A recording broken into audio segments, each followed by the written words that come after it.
여러분 안녕하십니까?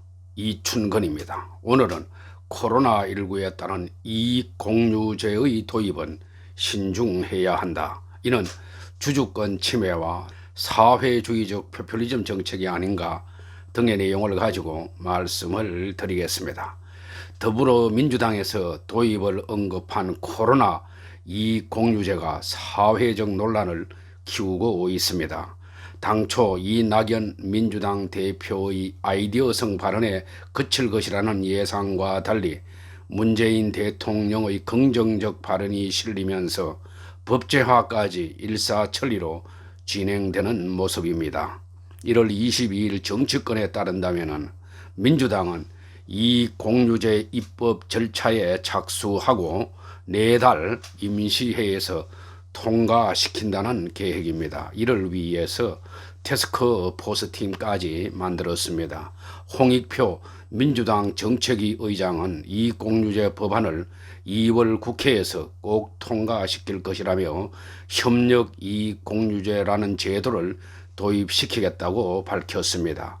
이 공유제는 코로나19 시대에 돈을 더 많이 번 기업들이 피해계층을 덮고 정부가 이에 상응하는 인센티브를 제공하자는 조건입니다. 문재인 대통령도 신년 기자회견에서 재정 역할만으로는 코로나 양극화를 다 막기는 역부족이라며 돈을 더 버는 기업이 피해본 대상을 돕는 자발적인 운동이 일어나는 것은 매우 바람직한 일이라고 했습니다.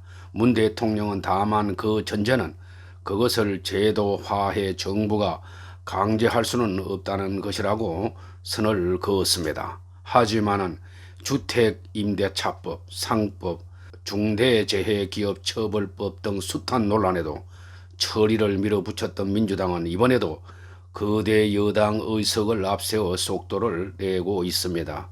민주당이 구상 중인 법안은 코로나19 이익기금을 조성하고 여기에 지난해 영업이익이 많았던 기업들의 출연을 독려한다는 계획입니다. 기금 규모는 5천억에서 1조 원 가량으로 예상하고 있습니다. 조성된 기금은 소상공인 등 피해가 컸던 계층에 선별 지급하는 방식을 검토 중입니다. 정경련 관계자는 기업의 손익은 코로나라는 상황 외에 세계 경기, 제품 경쟁력, 마케팅, 트렌드, 업황, 환율 등 다양한 요인으로 결정된다며 코로나로 발생한 기업의 성과를 계산하는 것은 현실적으로 불가능하다고 했습니다. 주주 재산권 침해도 우려됩니다. 배당으로 돌아갈 수 있는 기업 이익이 관련이 없는 소상공인에게 돌아갈 경우 주주의 이익을 직접적으로 침해하는 문제가 발생할 수가 있습니다. 이는 피해 계층을 돕는다는 선한 의도라 할지라도 배임 등 형사적 문제로 이어집니다. 2012년 A기업은 지자체 산하 리조트가 어려워지자 지역경제를 살린다는 취지로 150억 원을 기부했지만 감사원은 이를 상법 위반으로 규정하고 이사진 9명을 해임하도록 했습니다. 민주당의 이 같은 행보에 기업들은 불안에 떨고 있습니다. 자발적 참여를 전제로 한다지만 법제화 카드까지 내민 이상 강제동원 성격을 띨 수밖에 없기 때문입니다. 홍익표 정책위 의장은 코로나19 상황에서 가장 이익을 보는 업종은 이자를 꼬박꼬박 받아가는 금융업이라고 꼬집었습니다. 정부가 강력한 관리 감독권을 쥔 금융권을 압박해서 물꼬를 튼 뒤에 다른 업종의 참여도 독려한다는 전략입니다. 배달의 민족, 쿠팡, 카카오, 네이버 등 플랫폼 기업들도 주요 대상입니다. 이들 업종은 비대면 배달 문화 확산으로 이익을 얻으면서도 폐해가 큰 소상공인과 직접적 연관이 있다는 점에서 강제동원 가능성이 커 보입니다. 업계 관계자는 쿠팡 적자가 4조 원이 훌쩍 넘는데 배달 앱이 성행했다고 기금을 내라는 것은 말도 안 되는 얘기라고 했습니다. 기업들은 저마다 자신들의 업종이 타겟이 되지 않기 위해 입을 꾹 다물고 있습니다. 정경련 관계자는 경제단체들이 일제히 반대 성명을 내고 있지만은 개별 기업의 적극적인 참여는 어려운 상황이라며 인허가권을 쥔 정부 여당이 밀어붙이면 기업은 눈치를 볼 수밖에 없다고 했습니다. 이 관계자는 이런 식이면 박근혜 정부의 미러 K스포츠 재단 지원과 다를 게 없다라고까지도 했습니다. 민주당은 이 공유제의 명분으로 코로나19 때문에 자산 양극화가 벌어졌다는 점을 들었습니다. 자산 양극화의 가장 큰 이유는 코로나19가 아닌 부동산 때문입니다.